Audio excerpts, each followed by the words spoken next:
সংসার না হয় ক্ষয়। তাই মহতের কৃপা যদি না হয় তাহলে কোনো কর্ম কোনো কার্য সিদ্ধি হবে না। মহতের কৃপা হলে সকল অসম্ভব সম্ভবে পরিণত হয়।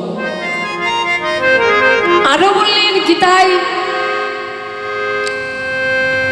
আমার অনাদি রাধে গোবিন্দ অর্জুনকে বলেছেন, অর্জুন নাহং তিষ্ঠামি বৈকুণ্ঠার্থে যোগিনাং হৃদয় নচৌ মদ ভক্তা যত্র গায়ত্রী তত্ত্বং তিষ্ঠামি কে নারদ। দেখো অর্জুন, আমি বৈকুণ্ঠে থাকি না, আমি মসজিদে থাকি না, আমি মন্দিরেও থাকি না। আমি কোথায় থাকি জানো? যেখানে যেখানে আমার ভক্তগণ আমারই নাম সংকীর্তন করে, আমি বর্তমান সেখানে। তাহলে এই স্থানে গত 4 দিন হতে আমার গৌর গুণগান রাধা গোবিন্দের লীলাকীর্তন পরিবেশন হচ্ছে। তাহলে এই স্থানে আমার অনাদি রাধে গোবিন্দ বর্তমান, কারণ ভগবান বলেছেন ভক্ত যেখানে ভগবান সেখানে। তাহলে এখানে আপনারা বসে আছেন সকলেই মহৎ এবং কৃষ্ণ ভক্ত, গৌর ভক্ত। অনাদি রাধে গোবিন্দ বর্তমান আপনাদের মধ্যে আছে। আপনারা সকলে মিলে ওই মহতের যুগল চরণ হতে কিঞ্চিত কিঞ্চিত ধরে অধমের শিরে দিয়ে আশীর্বাদ করবে। শুধু এজন্যে নয়, আগত জন্মে যদি আবার মানব রূপে জন্মগ্রহণ করতে পারি তাহলে এই আশীর্বাদ করবেন, কৃষ্ণ ভক্ত মায়ের গর্ভে যেন জন্ম নিতে পারি, আর সেই কৃষ্ণ ভক্ত মা আমার রাধা গোবিন্দের চরণ তলে আমায় অর্পণ করে দিতে পারে। জয় জয় নিতাই গৌর সীতানাথ প্রমানদে হরি হরি।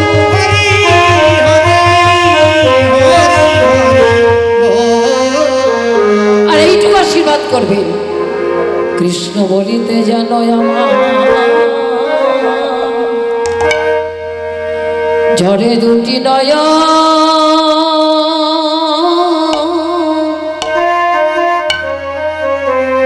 নয়ন বাড়ি।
রাধে।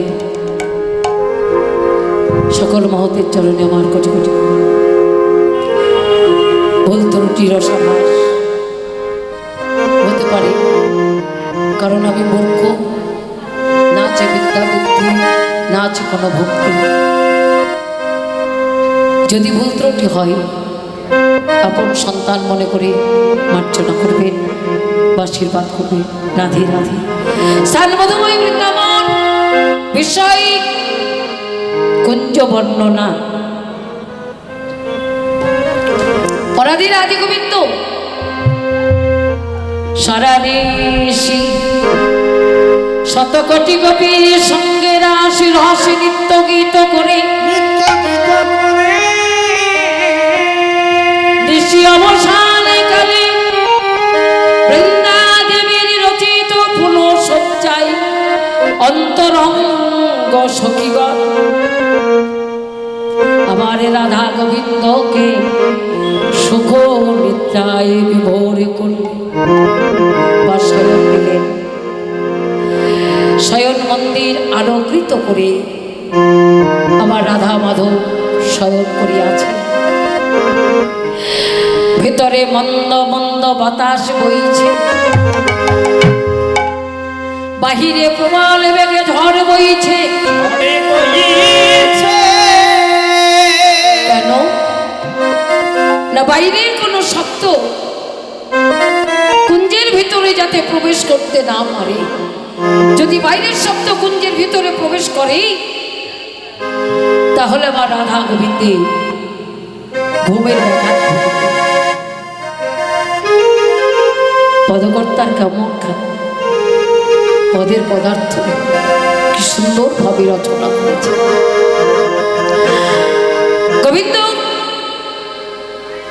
শ্রীমতী রায়ধরীকে কোলে নিয়ে অতীব সুন্দর করে শয়ন করিয়াছে। অন্তরঙ্গ সখীগণ যে যে রন্ধ্রের অধিকারী সেই সেই সখী গবাক্ষে নয়ন দিয়ে শয়ন সভা দর্শন করছে।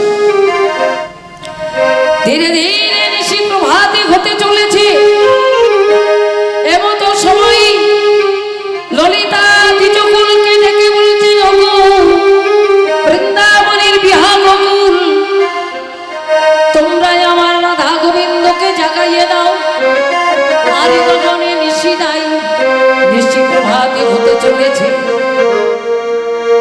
ললিতা বিহাগকুল দ্বিজকুলকে আদেশ করলে, বৃন্দাবনের বিহাগকুল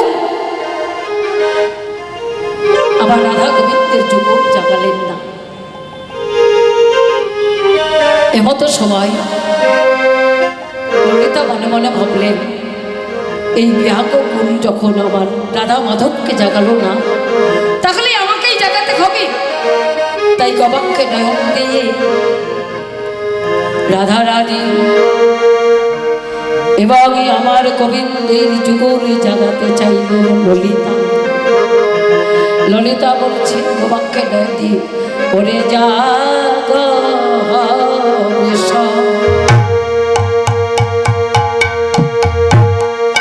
ভাননন্দিনী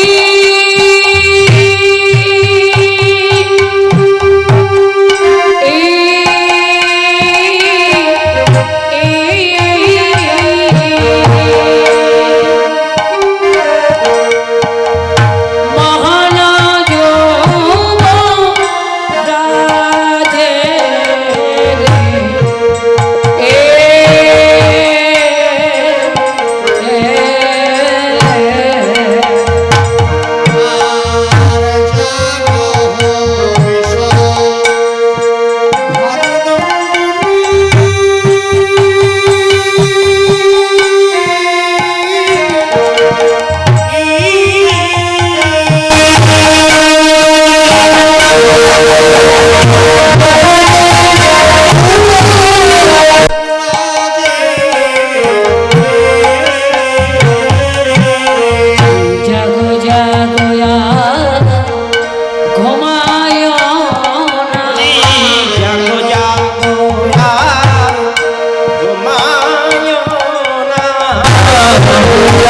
আর ঘুমায় না,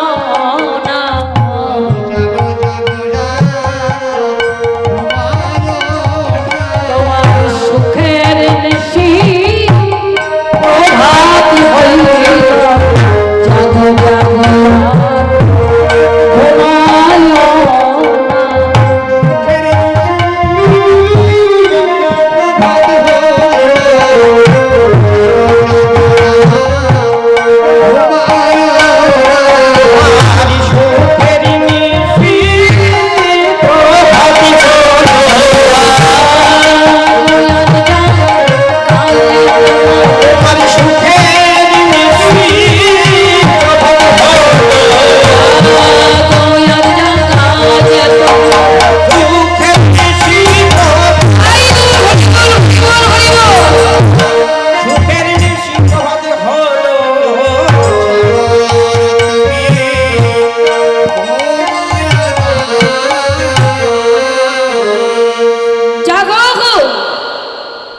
বৃষভানু নন্দিনী মোহন যুবরাজ, জাগো আর ঘুমায়ো না। ওই দেখো সুখের নিশি প্রভাত হতে চলেছে, জাগো জাগো আর জাগিয়ে তোলো। কাকে জাগতে বললেন আর কাকেই বা জাগাতে বলছে? জাগো আর জাগিয়ে তোলো, জাগো। হে বৃষভানু নন্দিনী, তুমি জাগো আর মোহন যুবরাজ অর্থাৎ গোবিন্দকে জাগাতে বলছে, জাগো আর জাগিয়ে। তার সঙ্গে সঙ্গে বৃন্দাবনী সকলকে জাগতে বলছেন, তোমরা আর ঘুমিও না, জাগো, আপন আপন ঘরে যাও। কারো ঘরে কেউ জেগো না, যার যার ঘরে সেই সেই জাগো। আপন ঘরে জাগতে বললেন, কারো ঘরে কারো জাগার প্রয়োজন নাই, জাগো। এমন করে মোহ ঘুমে আর ঘুমিও না, জাগো। আপন ঘর, আমাদের আপন ঘর কোনটা? পদকর্তা বললেন, অযুক্ত অহম প্রযুক্ত পরম নযুক্ত আনন্দ। অর্থাৎ আমাদের পরম রতির স্থান যেখানে, সেটাই হচ্ছে আমাদের আপন ঘর। পরম রতির স্থান আমাদের কোথায়? এই হৃদয় মাঝে, হৃদকমলে, এটাই হচ্ছে আমাদের আপন ঘর। এই আপন ঘরে জাগতে বলছেন, কারো ঘরে কেউ দেখো না, যার যার ঘরে সেই সেই জাগোই। দেখো অকরণা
গেছে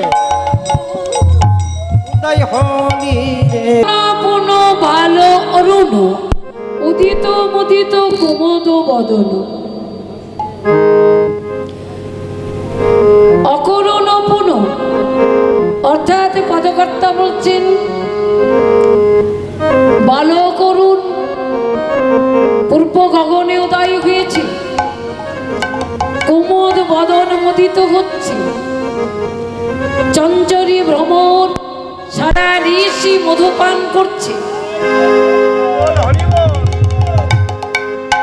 তাই বালক অরুণকে দর্শন করে পদকর্তা পদের পদার্থ করলেন যে বালক অরুণ তুই কেন উদয় হলি? ওরে অরুণ, আমার রাধা গোবিন্দ এই এখনই সারা নিশি নেচে গেয়ে অত্যন্ত পরিশ্রান্ত হয়ে শয়ন করেছে, তুই এখনই উদয় হলি? অরুণ, তোর হৃদয়ে কি করুণা নাই?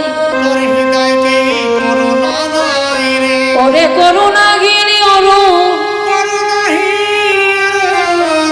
অরুণকে করুণাহীন বলছে কেন? না গগনের উদয় হয়েছে, অরুণের স্বভাব হচ্ছে বালকের মতো, অকরুণ পুন বাল অরুণ, অর্থাৎ সূর্যের এক নাম হচ্ছে অরুণ। তো অরুণের স্বভাবটা কেমন? বালকের স্বভাব। প্রাকৃত জগত মা আপনাদের ঘরে ঘরে যে ছোট ছোট বালক, এই বালকদের কেমন স্বভাব জানো? এদের হরিকথা কৃষ্ণ কথা বা যেখানে কীর্তন হোক না কেন, এই বালকদের এই কীর্তন সম্বন্ধে কোনো বোধ নাই। বাবা একটু আমার একটা বাড়িয়ে দে না শোনা। তাই হচ্ছে ওই গগনে যে অরুণ উদয় হয়েছে, অরুণের স্বভাবটাও ঠিক বালকের মতো। অরুণের রাধা গোবিন্দের লীলা সম্বন্ধে কোনো বোধ নাই। তাই অরুণকে বলছে, ওরে অরুণ, তুই এখন কেন উদয় হলি রে? উদয় হলি রে, এখন কেন উদয় হলি রে? রাধা গোবিন্দ ঘুমাইল, তুই এখন কেন উদয় হলি রে? রাধা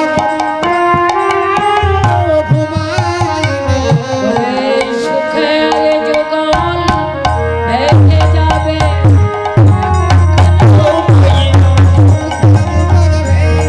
বলি এখন কেন উদয় হলি? এখন কেন উদয় হলি? ওরে অরুণ, তুই এখন উদয় হলি কেন? এখনই তোমার যুগল ভেঙে যাবে, তুই কাজ ভালো করিস নাই। অরুণকে বলছি, দেখ অরুণ, তুই উদয় হয়েছিস চঞ্চরী ভ্রমর, সারা ঋষি পাখা বিস্তার করে মধুমন পাখা বিস্তার করে গগন আকাশে আকাশে ঘুরছে, জানো? ঘুরতে ঘুরতে আবার মধুপান করছে। ভ্রমর চঞ্চরী ভ্রমরে মুদিত হচ্ছে, কুমদ বদন মুদিত হচ্ছে, কারণ অরুণ লজ্জায় কুমদ বদন মুদিত হচ্ছে, কারণ হচ্ছে গগনে অরুণ উদয় হয়েছে, ধরা পড়ে যাবে, আর নিশি নাই। তাই ভ্রমর কি করছে? ভালোবাসার বদন খালি যাই যাই আর ফিরে ফিরে যায়, ফিরে ফিরে যাই, যাই ফিরে ফিরে যাই, ছেড়ে যেতে পারে না গো, যাই যাই আর ফিরে ফিরে যায়।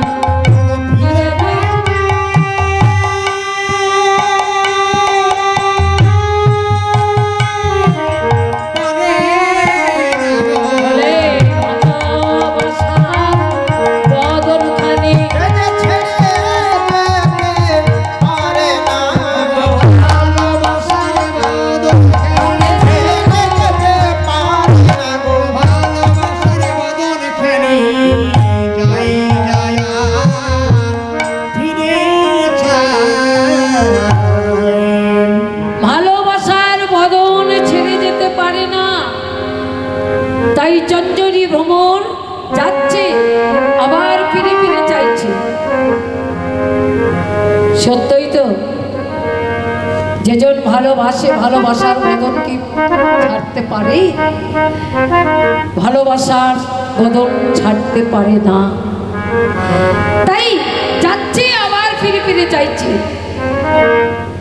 পদকর্তা বললেন, এত ভালোবাসি ভ্রমর, এই বদনখানি ছাড়তে পারলো না? বলে, না গো, ইহ জগতেও যদি কেউ কাউকে ভালোবাসে তাহলে সে বদন কি ছাড়া যায়? সেও ছাড়তে পারে না। শত শত গুরুজনের বাধা উত্তীর্ণ করেও ভালোবাসার মানুষের কাছে পৌঁছিয়ে যায়, কখনো বলতে পারে না। প্রাকৃত জগতেও তাই, যদি কেউ কাউকে ভালোবাসে, যেমন একজন কৃষ্ণ ভক্ত শিশুকাল হতে কৃষ্ণ গোপালকে ভালোবাসে, সে গোপাল নিয়ে খেলা করে, গোপালের খ্রিস্টান নাবরী সেবা দেয়, কখনো কখনো বক্ষে ধরে আদর করে। একজন রাজকন্যা সে কৃষ্ণ গোপালকে ভালোবাসে ছোট থেকে। ধীরে ধীরে রাজকন্যা বিবাহের জন্য বয়স্ক হলো, বয়স প্রাপ্ত হয়ে গেছে, বিবাহর সময় হয়েছে। তা মহারাজ কন্যার বিবাহ দেবার জন্য একদিন স্বয়ম্বর সভা ডাকল। স্বয়ম্বর সভা ডেকে রাজ কুমারদের সকলকে আমন্ত্রণ জানালেন ঢেরি পিঠে। এই স্বয়ম্বর সভায় কত দূর দূরান্তর হতে রাজকুমার এসে উপস্থিত হলেন রাজকুমারীকে বিবাহ করার জন্য। স্বয়ম্বর সভায় রাজকুমাররা উপস্থিত হয়েছে। এমতো সময় রাজামশাই রাজকুমারীকে স্বয়ম্বর সভায় আসতে উপদেশ দিলেন। দাসী সঙ্গে নিয়ে, একটা বরমাল্য সঙ্গে নিয়ে রাজকুমারী স্বয়ম্বর সভায় প্রবেশ করলেন। স্বয়ম্বর সভায় প্রবেশ করে আগ্নেয়রে সকলকে দর্শন করলেন। এই রাজকুমারদের মধ্যে একজন আছে গরিব দুঃখী মায়ের সন্তান, সেই সভাতে প্রবেশ করেছে। এক প্রান্তে বসে আছে, রাজকুমারী সকলকে দর্শন করছে। এক একটা রাজকুমার মনে মনে চিন্তা করছেন, এত সুন্দর রাজকুমারী, এত সুন্দর চেহারা, এই রাজকুমারী যদি আমার সঙ্গিনী হয় তাহলে আমার জনম ধন্য হয়ে যাবে। সকলেই বরমাল্য পাওয়ার জন্য উপস্থিত হয়ে বসে আছে। রাজকুমারী দাসী সঙ্গে নিয়ে সকল রাজকুমারীর নিকটে নিকটে যাচ্ছে। একজন রাজকুমারের সম্মুখীন হয়েছে, আর অমনি বরমাল্যটা গলায় পড়ে, ওই বরমাল্যটা গলায় পরাবার জন্য যেই মালা নিয়ে এমন রাজকুমারী দাঁড়িয়েছে, অমনি গলাটা বাড়িয়ে দিচ্ছে। রাজকুমার, তুমি তো আমার সঙ্গে বিবাহ করবে? তুমি কি জানো আমার একজন ভালোবাসার মানুষ আছে, তুমি তাকে ভালোবাসতে পারবে তো? রাজকুমার তবে কি সিংহাসন ছেড়ে উঠে বলে, কি বললে? তোমার ভালোবাসার মানুষ আছে? তাহলে এত বড় স্বয়ম্বর সভা ডাকবার কি প্রয়োজন?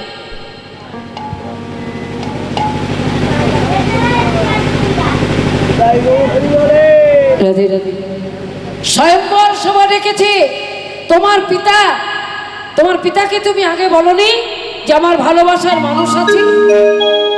ও, তার মানে তুমি আমার ভালোবাসার মানুষকে ভালোবাসতে পারবে না। বেশ, আমি তোমায় বিবাহ করব না। আবার আরেকজন রাজকুমারের কাছে গেলেন, তাকেও জিজ্ঞাসা করলেন। এই ভালোবাসার মানুষ কথা শুনে প্রত্যেকটা রাজকুমার ক্রুদ্ধ হচ্ছে রাজকুমারের প্রতি। তারা সবাই মিলে স্বয়ংবর সভা ভেঙে দিয়ে চলে যাচ্ছে। এমতো সময় ওই যে এক প্রান্তে বসে আছে গরিব দুঃখী মায়ের সন্তান, বরমল্লটা তার সম্মুখীন হয়ে মালা পরিয়ে দেবার আগেই জিজ্ঞাসা করছি, তুমি তো স্বয়ংবর সভায় প্রবেশ করেছ, তুমি কি আমার ভালোবাসার মানুষ? ভালোবাসতে পারবে? আমার তো একজন ভালোবাসার মানুষ আছে। কি বললে রাজকুমারী, তোমার ভালোবাসার মানুষ আছে? বলে হ্যাঁ, আমার একজন ভালোবাসার মানুষ আছে। তোমার ভালোবাসার মানুষ আছে আর আমি তাকে ভালোবাসতে পারবো না? কেন পারবো না? হ্যাঁ, আমি তোমার ভালোবাসার মানুষকে ভালোবাসবো। রাজকুমারী যেই বলেছে ভালোবাসার মানুষকে ভালোবাসবো, আমার এই মৃদু মৃদু হাসতে হাসতে বরমাল্য পরিয়ে দিল। যেই বরমাল্যটা দান করিল, সবাই সভা ভেঙে গেল। সবাই তিরস্কার করে বলতে লাগিল, একজন রাজকুমারী, গরিব দুঃখী মায়ের সন্তান, তার তো ঐশ্বর্য অট্টালিকা নয়, টাঙা একজন ভিখারি, তার গলায় বরমাল্য দান করলো। এই রাজকুমারীকে আমরা সবাই এসেছিলাম বিবাহ করতে, সবাই ধিক্কার দিয়ে স্বয়ংবর সভা ভেঙে গেল। রাজকুমারী বাবা চিন্তা করতে লাগিল,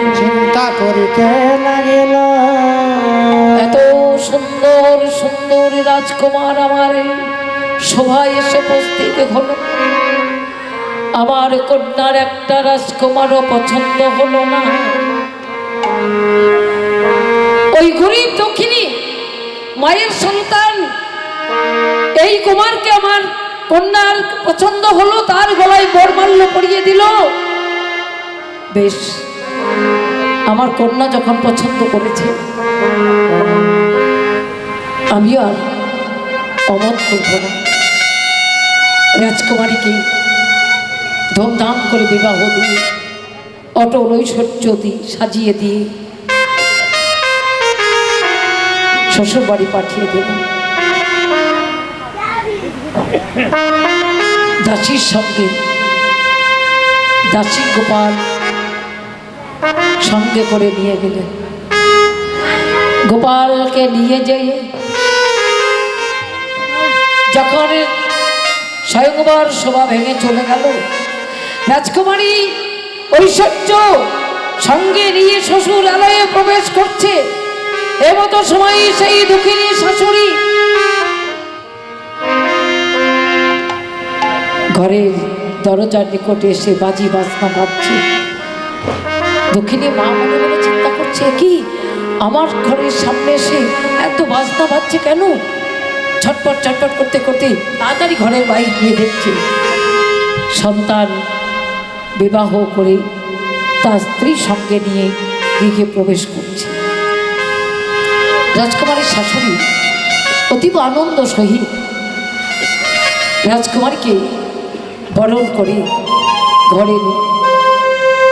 ঘরে নিয়ে তোলবার আগে শাশুড়িকে বললেন, ও মা, আমি একটু তোমার ওই ঠাকুর ঘরে যাব। রাজকুমারী ঘরে গৃহে প্রবেশ করবার আগেই দর্শন করে নিয়েছে যে এই কুমারের বাড়িতে সুন্দর একটা রাধা মাধব মূর্তি, মাটির মূর্তি মন্দির আছে। ওই মন্দিরে প্রণাম করে রাধা মাধবকে জানালেন, রাধা মাধব, আমি তো শিশুকাল হতে তোমাকে ভালোবেসেছি, এই রাজকুমারকে আমি ভালোবেসে বিয়ে করেছি। যদি কোনোদিন তোমায় দর্শন পেতে যাই, ও রাধা মাধব, তুমি কৃপা করি আমার এই গৃহ স্বামীকে দর্শন দিও, যেন দর্শন দিতে তুমি কুণ্ঠিত হইও না। তোমার কাছে আমার এই কাম। গণলক্ষ্যকৃত ভাষা প্রণাম করি।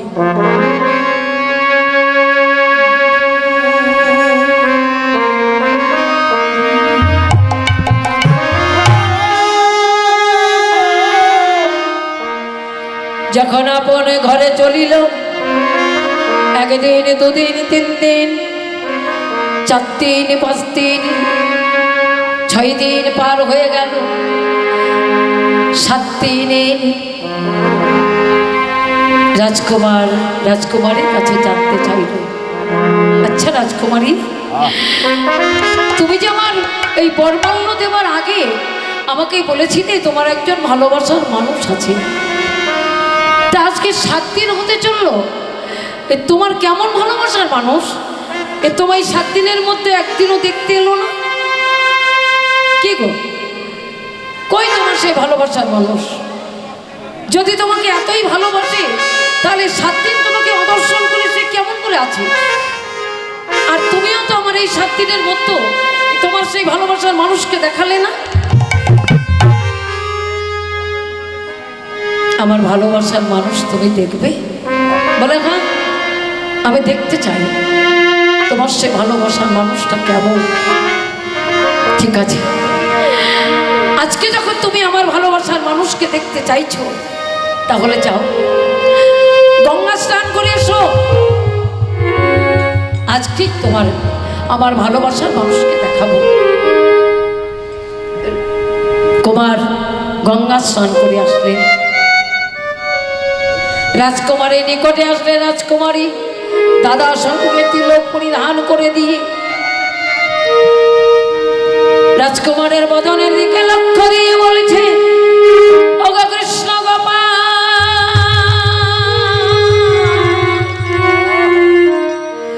আজ আমার দেহ স্বামী, আজ আমার গৃহ স্বামী তোমায় দর্শন করিতে চেয়েছে। তোমার দর্শন করিতে তুমি যেখানেই থাকো না কেন আমার স্বামীকে দেখা দিও। ললাটে তিলকে পরিধান করে চিনবে কি চেনার তো নয়। রাজকুমারী নিজেই গুরু হই স্বামীর কর্ণে মন্ত্র প্রদান করে, যখন মন্ত্র প্রদান করলে স্বামীর চরণে গললম্বিত ভাষে প্রণাম করে স্বামীর করে ধরে নিয়ে শাশুড়ির ওই যে ছোট্ট মন্দির রাধা গোবিন্দের, চলো চলো স্বামী, ওই মন্দিরে চলো, তোমাদের ওই মন্দিরে, আমাদের মন্দিরে। বলে কেন? বলে এসো না আমাদের মন্দিরে এসো। মন্দিরে নিয়ে যে সম্মুখে দাঁড়িয়ে বলছে, এই দেখো, এই দেখো আমার ভালোবাসার মানুষ। রাজকুমারী, রাজকুমারী, এ তো আমাদের মন্দিরে রাধা মাধব, এ তোমার ভালোবাসার মানুষ। বলে এই আমার ভালোবাসার মানুষ, এ তো মাটির পুতুল, এ তোমার ভালোবাসার মানুষ হলো কি করে? এ তো মাটির পুতুল, মাটির রাধা মাধব। ও যদি সত্য সত্যই তোমার ভালোবাসার মানুষ হয়, ভালোবাসার মানুষ তাহলে তুমি একবার আমায় দেখাও স্বয়ং সেই কৃষ্ণ গোপাল। যদি তুমি সত্যই তাকে ভালোবেসে থাকো, সে নাকি ভক্তাধীন ভগবান, ভক্ত ডাকলে নাকি সে রইতে পারে না। রাজকুমারী, তাহলে তুমি ডাকো তোমার সেই ভালোবাসার মানুষকে, ডাকো তোমার ভালোবাসার মানুষ, সে তো আমারও ভালোবাসার মানুষ। একবার আমি স্বয়ং তাকে দর্শন করিতে চাই। ও রাজকুমারী, তুমি একা ভালো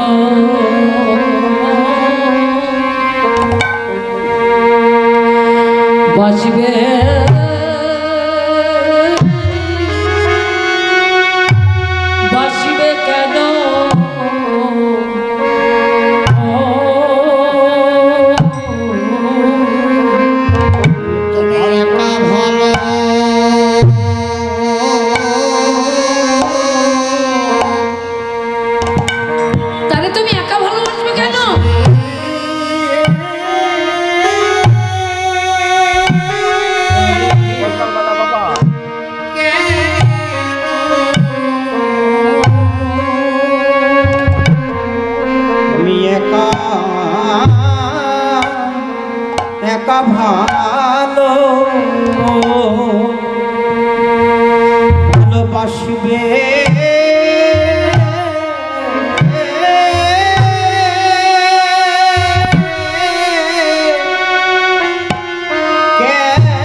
তারে আমায় ভালো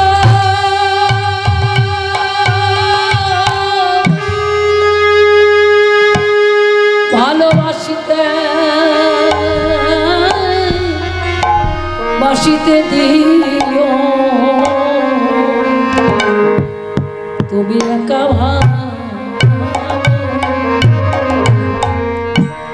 একা ভালোবাসবে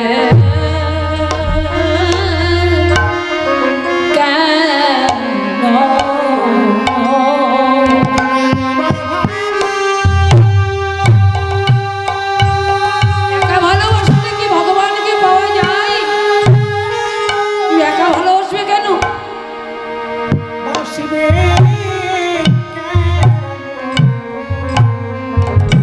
বলে দুজনাই তরে ভালোবাসিব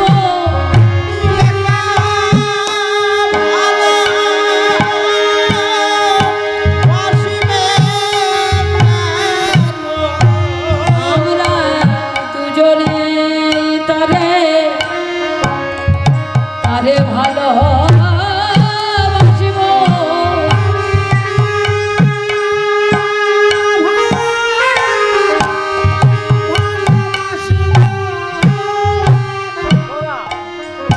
বলি দুজনাই ভালো বাসিব তারে ভালোবাসার মানুষের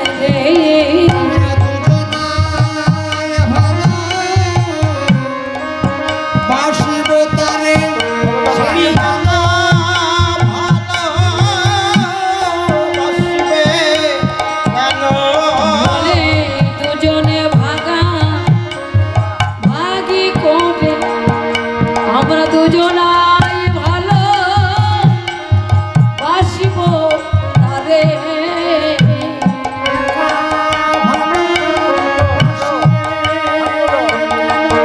বলে তোমার ভালো বাসার মানুষ দুজনাই ভালো বাসিব তারে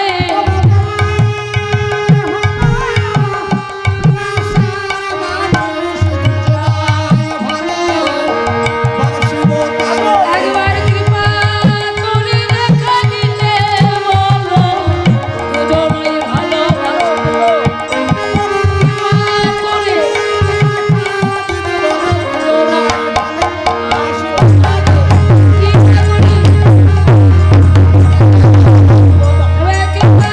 দেখা দিতে বলো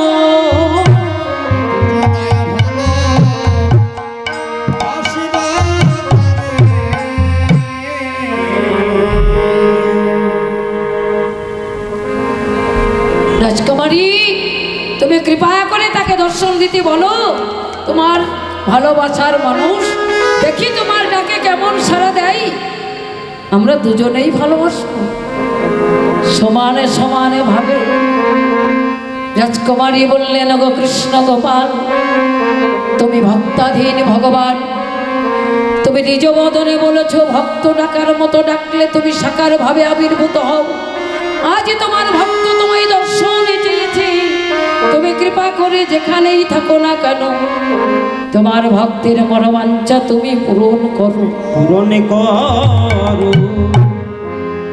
ভক্তির ডাকে ভগবান আর থাকতে পারলেন না মাটির মূর্তি রাধা মাধু ওই মাটির মূর্তির সম্মুখে স্বয়ং ভগবান শ্রীকৃষ্ণ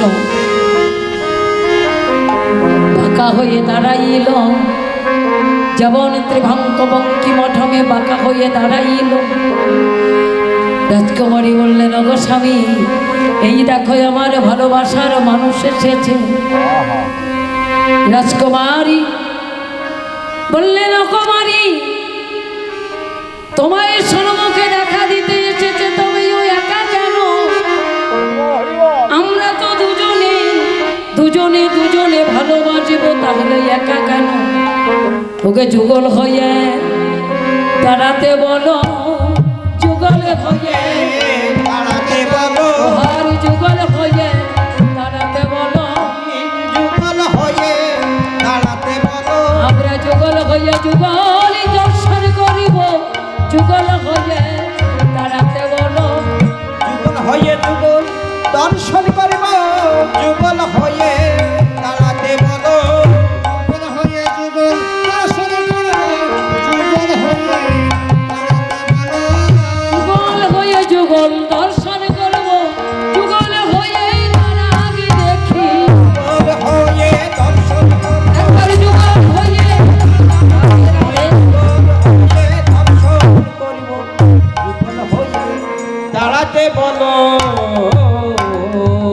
রাজকুমারী, যুগল হয়ে দাঁড়াতে বলো। ভক্তের ডাকে সাড়া দেওয়ার জন্য ভগবান শ্রীমতী রায়ধনীকে ভাবে নিয়ে যুগল হয়ে দাঁড়ানো। রাজকুমার রাজকুমারী দুজনে দুজনে যুগল হয়ে রাধা গোবিন্দের চরণে গললগ্ন কৃতবাসে প্রণাম করে বললেন, এই দেখো আমার ভালোবাসার মানুষ, এই নীতি নীতি নিতই আসে